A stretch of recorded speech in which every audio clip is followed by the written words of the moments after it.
Namaskar to all my dear aspirants for CUET 2022. I am Shikha, your mentor to help you in the completion of syllabus for the subject English. We have completed near about almost all in verbal ability. Now I am just moving on towards vocabulary. In that part, we have already taken one word substitution. In this video, I will cover antonyms and synonyms. Here in this video, I am not telling about the list of antonym and synonyms word by word. That I'll just provide you in the form of the list. You can go through that. Here I am telling you the tricks, okay, and the way to reach to the right word, right? So it can also be fall in the category of finding or choosing the correct word, okay? This is one of the clearly written parts in your syllabus, choosing the right word. So synonym, antonym, one word substitution, these all falls in this category only, right? So here, techniques for solving synonym and antonym questions. Some of the techniques I'll share it with you, and then we will move on towards the antonym and synonym.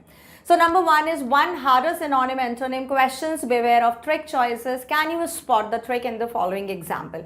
Means when the writer or the examiner is giving you the question, he is providing you with some of the tricks or ways or method. Now it is up to you that are you aware about, are you able enough to find them or catch them to get to the answer or not.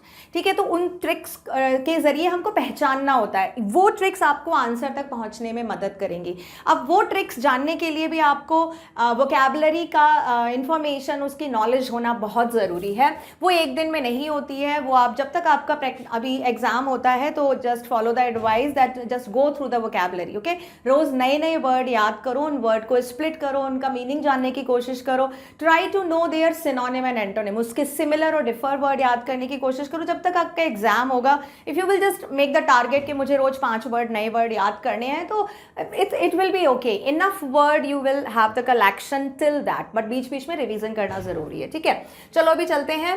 यहाँ पे choose the best antonym of the given word restive. ठीक है, अभी हम tricks के through देखते हैं कि रेस्टिव वर्ड का हमको क्या चुनना है, एंटोनिम इसका डिफरेंट वर्ड चुनना है. Now so many words are given here: patient, rigorous, deceptive, active and cautious. अब कौन सा एंटोनिम है हमको नहीं पता. You can be there or you can find 4 MCQ और 5 MCQ आपको मिल सकते हैं, 4-5 मिल जाते हैं. जितने ज़्यादा होंगे उतनी ही ज़्यादा आपके लिए परेशानी या कन्फ्यूजन होगा.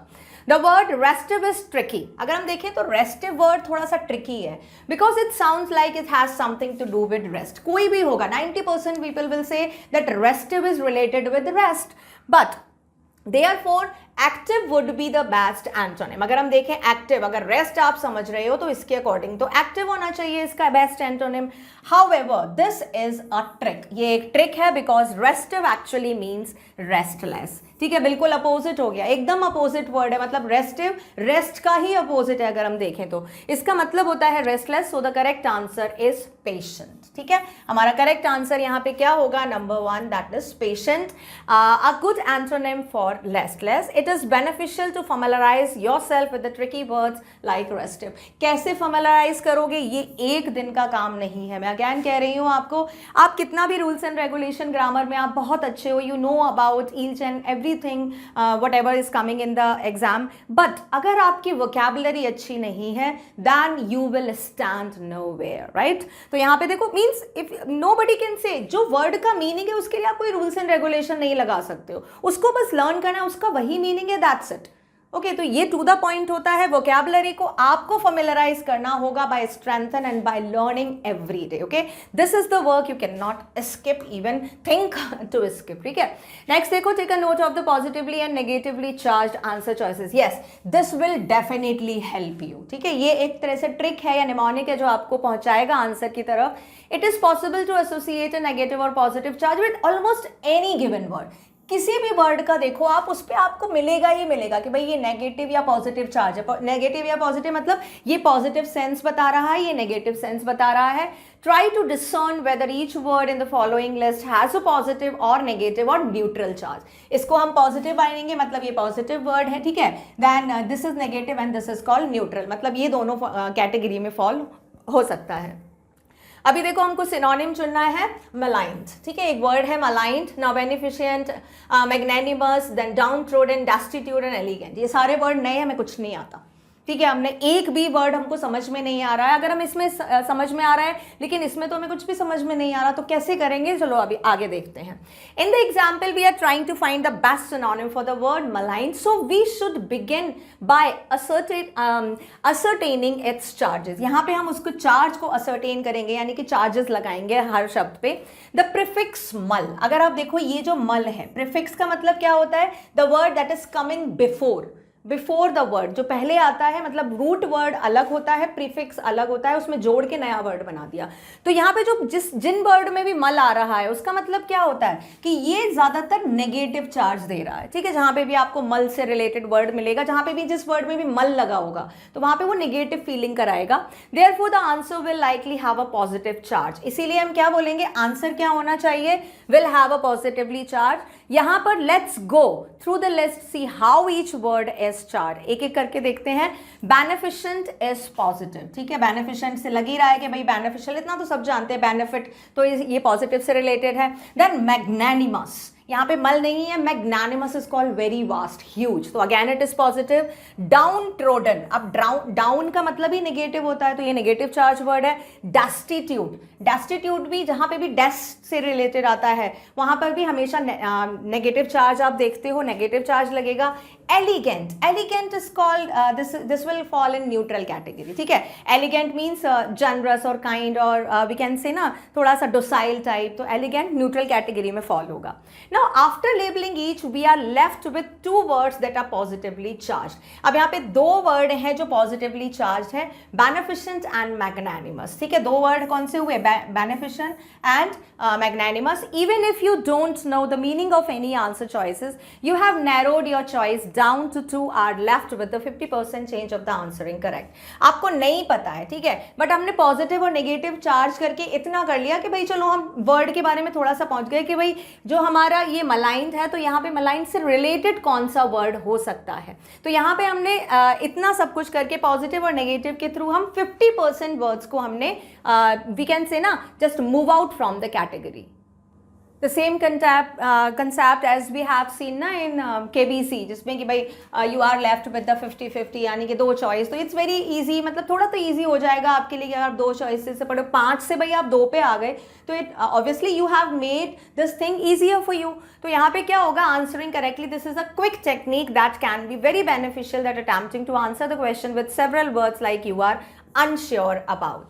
अभी बहुत सारे के बारे में आप अनश्योर हो, नहीं श्योर हो, तो ये टेक्निक बहुत अच्छी है. बट अगैन ये टेक्निक भी आपकी तभी काम करेगी when you have a little knowledge of the vocabulary. आपको पता ही नहीं है कि ये वर्ड किससे रिलेटेड है, प्रीफिक्स किस में आता है, तो you can not do anything. Okay, so आप जैसे ये ऐसा नहीं कि वोकैबुलरी स्पेशली वोकैबुलरी आप पढ़ रहे हो, व्हेनेवर यू आर डूइंग ना any of the work, passage कर रहे हो, कोई ग्रामेटिकल पार्ट कर रहे हो, सेंटेंस फॉर्मेशन कर रहे हो, पैराग्राफ रीअरेंजमेंट कर रहे हो, जहां पे भी जो भी नया वर्ड दिखाई दे उसका ट्राई किया करो to know about the meaning, synonym and antonym. Okay, ये याद किया करो. अभी यहाँ पे देखो हमको सिनोनिम पूछा है और पॉजिटिव चार्ज पे हमारा एंटोनिम हो जाएगा. मतलब ये क्या है, मल कैसा है हमारा, मल is just something is placing negatively charge. तो हमारा जो सिनोनिम होगा वो भी वही वर्ड होगा जो नेगेटिवली चार्ज होगा. अभी हमने देखा बेनिफिसेंट, मैग्नानिमस और एलिगेंट, ये इस कैटेगरी में फॉल नहीं होते हैं because these are with the positive charge. ये पॉजिटिव चार्ज है, ये न्यूट्रल है, तो न्यूट्रल भी फॉल नहीं हुआ क्योंकि मैग्नानिमस क्लियरली हमारा पॉजिटिव चार्ज का है. दो हमारे पास वर्ड है, डाउन ट्रोडन एंड डेस्टिट्यूट. ठीक है, अब हम यहां तक तो पहुंच गए. नाउ ये मलाइंड का आपको एक तरह से थोड़ा सा आइडिया होना चाहिए कि भाई मीनिंग क्या है. तो maligned is called when you are very harsh with someone or something ना, दैट इज कॉल्ड मलाइंड. तो यहाँ पे हार्श अगर हम देखें, देखो अभी दो वर्ड आपके बचे हैं, तो अभी आपको नहीं पता कि कौन सा होगा इससे मीनिंग. तो destitute is related with destiny. ठीक है, फॉर्चून से रिलेटेड लग रहा है. तो जिसकी डेस्टिनी नहीं होती है, यानी कि जो पुअर पीपल होते हैं, मीन्स लक नहीं होता है, डेस्टिनी नहीं होती है, दे आर नॉट हैविंग, तो ये उनसे रिलेटेड हो जाएगा, नेगेटिव है. ठीक है, यहाँ पे बचता है आपका डाउन ट्रोडन. ट्रोडन का मतलब होता है क्रश्ड. ठीक है, अगर आपने ये वाला वर्ड पढ़ा हो, road not taken by Robert Frost, उसमें भी ये वर्ड आया है, down trodden is called crushed. Crushed is called, again you are treating the people harshly by just assessing as if they are nothing before you, ऐसा समझ रहे हो आप. तो this word is having the same meaning and same sense. तो हम बोल सकते हैं what is the right answer? The right answer is downtrodden. तो ये आपका सिनोनिम हो जाएगा. और अगर आपसे एंटोनिम पूछे कि एंटोनिम कौन सा होगा, तो यहाँ पे 3 वर्ड है. Elegant will falls in neutral category. Magnanimous का मतलब बहुत ह्यूज या बड़ा. एंड बेनेफिसेंट इज कॉल्ड जो soft spoken, related to giving wish, ठीक है, दान देने वाला, आशीर्वाद, इससे रिलेटेड है. तो आपको एंटोनिम क्या हो जाएगा? बेनेफिसेंट. ठीक है, तो हमने क्या किया, यहाँ पे थोड़ा सा टाइम लगा, लेकिन we have just reach to the right answer. आपको टाइम देना होगा, अदरवाइज 1-1 आपके क्वेश्चन से you are just going to lag behind by going in the line of the success. आपको ध्यान रखना पड़ेगा. ऑप्शन नंबर 3 देखो, eliminate answer choices that have no clear antonym. जो बिल्कुल क्लियर आपको एंटोनिम नहीं बता रहे हैं उनको एलिमिनेट कर दो, उनको हटा दो, उनको अपनी चॉइस से बिल्कुल अलग कर दो. This technique only works on some of the words. Consider the words rounded or striped. उनको देखना है राउंडेड और स्ट्राइप, जो आपको घुमा सकते हैं. उसमें लग रहा है ना आपको ये ट्रिकी है वर्ड, उन पे आपको ध्यान देना है. Neither of these words have a clear antonym, क्योंकि जो भी राउंडेड या स्ट्राइप्ड वर्ड होंगे वो उनका क्लियर मीनिंग होगा ही नहीं. ठीक है, अब जैसे कि मलाइंड है, मलाइंड को आपको पता चल गया कि ठीक है भाई ये कैसा है, ये नेगेटिव वर्ड है. बट इवन देन अगर आपको उसका मीनिंग ध्यान भी नहीं आ रहा है तो भी आप कहीं ना कहीं फिट कर लोगे. बट जो हमारा पहला वर्ड था रेस्टिव, वो तो बिल्कुल ही अलग था, ट्रिकी, बहुत राउंड वर्ड था. तो while almost every word has a synonym, remember that not all the words have antonym and eliminate them first. ज्यादातर हर शब्द के सिनोनिम होते ही होते हैं. ठीक है, बट इतना जरूरी नहीं है कि हर वर्ड का एंटोनिम हो, क्योंकि एंटोनिम में कभी कभी क्या होता है कि आपको एंटोनिम बनाने के लिए प्रीफिक्स या सफिक्स की सहायता लेनी पड़ती है. मतलब कोई मेन वर्ड नहीं होता है. जैसे लाइक हुआ, तो लाइक के लिए कोई डायरेक्ट नहीं है हेट, क्योंकि लव के लिए हेट है. लाइक को आपको डिस लाइक लगाना पड़ेगा. ठीक है, तो हमने क्या किया, हेल्प ले ली प्रीफिक्स की, and then we have produce the antonym. But synonym as far as हर वर्ड के होते हैं. तो आपको ये देखना है कि भाई एंटोनिम जो नहीं है उनको पहले एलिमिनेट करो, और जो राउंड और ट्रिकी वर्ड्स हैं या स्ट्राइप्ड वर्ड्स हैं उन पे आपको कंसीडर करना है और डिफरेंट डिफरेंट ट्रिक्स देखनी है. Eliminate answer choices that are close synonym. Spotting synonyms within the answer choices can be valuable because it allows you to narrow your viable answer choices. अभी क्या करना है, eliminate the answer that are close to synonym. आपसे antonym पूछा है ना, फिर भी आप पहले synonym देखो अगर देख सकते हो. क्यों? अगर आपको पता होगा ये synonym है तो आप उनको हटा दोगे ना, because we have to give the answer for antonym of that word. तो synonym जो भी है वो आपको क्या करेंगे, वो allow करेंगे कि आपका जो path है वो narrow हो जाएगा. viable answer, जितने भी right answer हैं या possible answer हैं उनके लिए आप कम ऑप्शन से बच जाओगे. If 2 of the answers have very similar meaning then the correct answer is ambiguous. अभी क्या होता है कि भाई अगर 2 वर्ड हैं बिल्कुल एक सा मीनिंग आ रहा है उन दोनों वर्ड का, तो अगेन आप क्या हो जाओगे, ambiguous. Ambiguous again is called unclear. Unclear और सस्पिशियस और कंफ्यूज अबाउट दैट कि इन दोनों में से कौन सा वर्ड होगा. So it is possible to eliminate these choices. तो ये आपके लिए पॉसिबल है. सिनोनिम फिर से बताया मैंने, वर्ड्स के सिनोनिम बहुत ज्यादा होते हैं, एंटोनिम बहुत डेफिनेट या स्पेसिफिक होते हैं. आप कोई भी वर्ड एंटोनिम नहीं लगा सकते हो, बट सिनोनिम हर वर्ड के ज्यादा होते हैं. तो आप सिनोनिम्स को सिनोनिम्स की हेल्प से एलिमिनेट कर सकते हो. See if you can eliminate 2 answer choices from the following examples. हम एग्जाम्पल हैव बीन गिवन, तो हम बोल सकते हैं कि सिनोनिम ढूंढना इट्स रेदर मीन्स बहुत सारी चॉइसेस होते हैं, तो ये थोड़ा सा टिपिकल हो जाता है. Antonym it's really means quick to find out. अभी देखो एक एग्जाम्पल देखो, इसका हमको एंटोनिम देखना है. इसका मतलब है फॉर्मेंट. ठीक है, हमारे पास एक वर्ड है foment. The words mitigate and mollify, they are close synonym. ना यहाँ पे मिटी भी, ये है हमारा मिटिगेट एंड मॉलिफाई. ये क्या है, ये क्लोज सिनोनिम है. कैसे हैं भाई, मिटिगेट अगर आपको एक वर्ड भी आता है, मिटिगेट अगर आपने सुना हो लेसन, कम करना, मिटिगेट का मतलब होता है कम करना. मॉलिफाई अगर इस सिनोनिम है, दोनों का मतलब होता है टू रिड्यूस और soften the pain of intensity. कितना ज़्यादा पेन, कितना ज़्यादा स्पीड, उससे रिलेटेड होता है. तो मिटिगेट का मतलब होता है टू रिड्यूस, कम करना. Now to make less severe this leaves only 3 remaining viable answer choices. अब आपने ये 2 हटा दिए, यहाँ पे हमको एंटोनिम ढूंढना है, तो ये 2 सिमिलर हो गए. अब 2 तो एंटोनिम नहीं हो सकते, क्योंकि एक वर्ड के 4 सिनोनिम हो सकते हैं, बट एक वर्ड का एंटोनिम तो वहाँ पे एक ही होगा ना, जो राइट होगा. तो यहाँ पे हमने 2 जो वर्ड थे वो सिमिलर मीनिंग थे, उसको हमने हटा दिया. Now we have left with only 3 choices. हमारी चॉइसेस कम हो गई ना, now again out of these three we have to again choose the word. हम दूसरी ट्रिक लगाते हैं, चलो एक में हमने लगा ली, दो सिमिलर वर्ड देख लिए, वो आउट हो गए। अब हमारा बचता है engender, check and satiate. Now foment is related, आपको थोड़ा सा आइडिया होना चाहिए the meaning of the foment. Foment is called when you are arousing someone or something, provoking something बोलते हैं ना, उकसाना, तो फॉर्मेंट उससे रिलेटेड है। मतलब फॉर्मेंट हमारा थोड़ा सा नेगेटिव फीलिंग दे रहा है, ठीक है।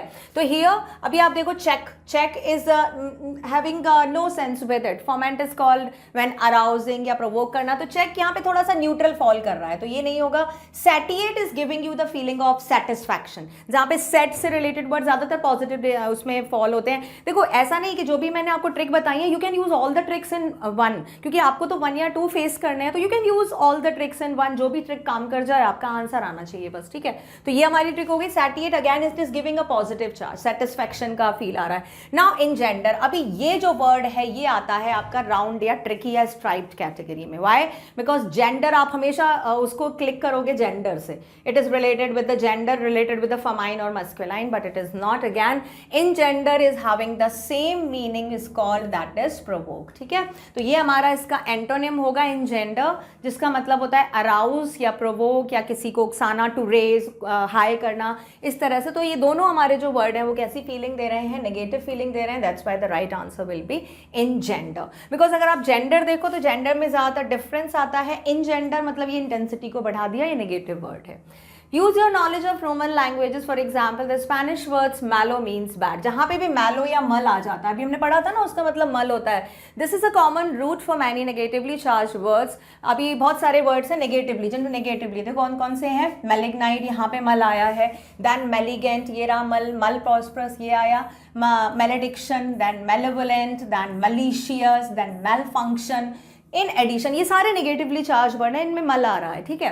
Then in addition the Spanish word bueno means good. जहां पे ब्यू से रिलेटेड वर्ड आएगा that is good. It is also common root of the for many positively charge word. अभी देखो पॉजिटिव चार्ज ये जितने भी हैं, benediction, beneficial, beneficent, benevolent, benefactor, benign, ये जितने भी रिलेटेड वर्ड हैं ये सब पॉजिटिव चार्ज दे रहे हैं। Why? Because these all are related with the decent, generous manner, okay, kind of wish, ठीक है, या कि ये जितने भी आपके वर्ड आ रहे हैं ये क्या दे रहे हैं? ये हमको एक तरह से पॉजिटिव चार्ज दे रहे हैं। तो ये प्रीफिक्स से भी पता चलता है कि भाई जो भी वर्ड बैन से स्टार्ट हो रहा है that must have a positive charge, means it will fall either in the synonym category of the same word, और ये एंटोनिम होगा जो नेगेटिव चार्ज का वर्ड होगा, ठीक है। तो ये जितने भी वर्ड हैं, कम से कम इन सारे वर्ड्स को अगर आपने ऐसे भी याद कर लिया कि भाई इस प्रीफिक्स से रिलेटेड सारे वर्ड्स नेगेटिव हैं, इस प्रीफिक्स या सफिक्स के रिलेटेड सारे वर्ड पॉजिटिव है, it will again help you, यही आपको बहुत सारी हेल्प कर देगा, ठीक है। अभी नेक्स्ट देखते हैं, but be careful, sometime questions will attempt to trick the test taker by including the root verb in the words that belie their true meaning. Now belie is called that false untrue, okay, that's proof false, ठीक है। belie is called that proof false। बहुत सारे ऐसे word होते हैं, root word होते हैं जो फॉल्स प्रूव होते हैं, मतलब वो नहीं लगते, क्योंकि इसीलिए इन वर्ड को क्या बोला जाता है? ट्रिकी वर्ड बोला जाता है। ज़्यादातर यही वर्ड्स डाले जाते हैं कॉम्पिटिटिव एग्जाम में। अभी देखो बेलिकोस, ये बैल से शुरू है, ठीक है, बैल से शुरू है, अगेन पॉजिटिव, बट इसका मतलब क्या होता है? एग्रेसिव, ठीक है, एग्रेसिव होता है इसका मतलब। तो ये कैसा हो गया? ये तो नेगेटिव हो गया। नाउ रेस्टिव आप पढ़ चुके हो, restless, noisome, noisome is called, it is related to bad odour, ठीक है, बैड ऑर्डर या जो डिसएग्रीएबल स्मेल है उससे रिलेटेड होता है। ना क्रेडिलस, क्रेडिलस आपको लग रहा है यहाँ पे कि जैसे कि credulous is related to the credit, ये पॉजिटिव सेंस दे रहा है, यानी कि credulous is called that is trusty. तो ये पॉजिटिव हो गया हमारा, ठीक है, ये पॉजिटिव हो गया, ये नेगेटिव से ही रिलेटेड है, ये भी नेगेटिव है, ये भी नेगेटिव है। Now fulsome is called that is really looking pretty या ग्लोइंग, ठीक है। तो ये कैसा दे रहा है? जहाँ से हमारा फ्लो हो रहा है, ये पॉजिटिव चार्ज। नाउ अडल्टरेट, आपने पढ़ा होगा, अगर आप न्यूज़पेपर पढ़ते हो तो अडल्टरेशन इज कॉल्ड मिलावट, जिसको आप बोल सकते हो। तो ये है कंटामिनेटेड, ठीक है, कंटामिनेटेड मतलब इसमें कुछ मिलावट है। तो ये अगेन ये आपको अडल्ट, ये किसका वर्ड दे रहा है आपको? Feeling, negative word. Now craven, craven is called crave, crave is just related to a kind of ना, जिस गंदी चीज़ों की जो आदत लग जाती है तो उसकी एक वो क्रेविंग होती है ना, तो craving is called, again it's related with the negative charge, but इसका मीनिंग अलग होता है, कावर्डली, ठीक है। तो ये भी हमारा नेगेटिव चार्ज है। Now precipitate, you know the precipitation, the process of being solid, जो हमारा ऊपर जाता है पानी का, वेपर का, फिर देन प्रेसिपिटेशन वर्ड होता है, तो अगैन इट इज पॉजिटिव।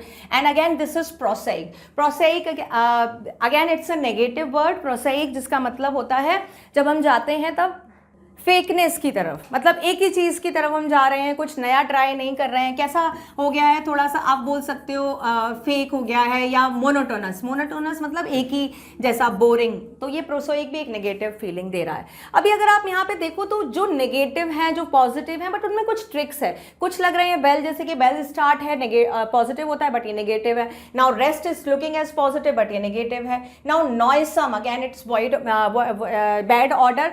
सम, तो लग रहा है कि भाई सम का मतलब एनी ज्यादातर नेगेटिव में फॉल होता है, एनी। सम पॉजिटिव कैटेगरी में फॉल होता है बट ये यहाँ पे नेगेटिव है। क्रेडुलस इज कॉल्ड, लग रहा है कि नेगेटिव है बट ये पॉजिटिव है। फ्लूसम, फ्लूसम, तो फ्लू आपको लग रहा है कि नेगेटिव है but it is again positive. Adulteration, adult होते हैं तो फिर पॉजिटिविटी, मैच्योरनेस आती है, बट यहाँ पे it is showing negative. Kraven, cowardly, again negative. Precipitation, precipitation बोलते हैं ना, प्रेसिपिटेशन मीन्स रिलेटेड, लग रहा है कि भाई इतना बड़ा वर्ड है, negative, but again it is positive. And prosaic is called that is monotonous, ठीक है, एक सा, फेक, जिसमें ओरिजिनलिटी नहीं होती है, दैट इज वर्ड। सो अभी आपको यहाँ क्या करना है, अकॉर्डिंग टू मी जो जितने भी प्रीफिक्स से रिलेटेड वर्ड हैं, एक से जो वर्ड हैं, आप ये प्रीफिक्स को भी लर्न करो कि कौन सा प्रीफिक्स आपको पॉजिटिव या नेगेटिव सेंस दे रहा है। It will really help you, I am telling you, ठीक है। वो प्रीफिक्स अगर आपको दिख गया एग्जाम में तो obviously you can easily reach to the answer. अगर नहीं पहुंच सकते तो आपके लिए थोड़ा ईजी हो जाएगा आंसर को पहुंचना। ऐसे ही सफिक्स पढ़ो, जो सफिक्स कौन सा पॉजिटिव है, नेगेटिव है, और कुछ जो ट्रिकी वर्ड्स हैं उनको अलग से नोट करके उनको बार बार रिवाइज करो and you will be able to do that, ठीक है। अभी ये मैंने बताई आपको ट्रिक। Now in next video I will give you some of the example of antonym and synonym. थोड़ा सा प्रैक्टिस करा दूंगी, अल्टीमेटली तो आपको ही करना है, okay. So that's it for this video. Now we will meet in the next video.